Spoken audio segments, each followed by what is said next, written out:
Загрязнение окружающей среды промышленными компаниями, горожанами и автомобильным транспортом. Об этом сегодня говорили на экологическом совете при главе республики. К примеру, в одном только Якутске зарегистрировано 72 предприятия, имеющих 1400 стационарных источников выбросов загрязняющих веществ в атмосферный воздух.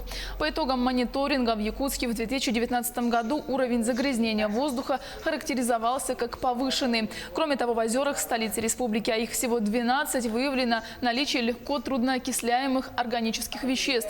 Наиболее загрязненными являются озера Талая и Кожзавод.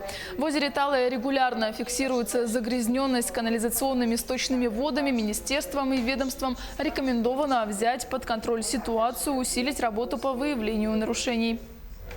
По водным объектам также у нас рассматривается влияние, то, что у нас все равно есть антропогенное воздействие от населенных пунктов. Если смотреть город Якутск, то включаются и воздействие от поселка Табага, от Хатасы и Кангаласы. Это все равно. И несколько вариантов, есть необходимость строительства или реконструкции очистных сооружений в таких поселениях.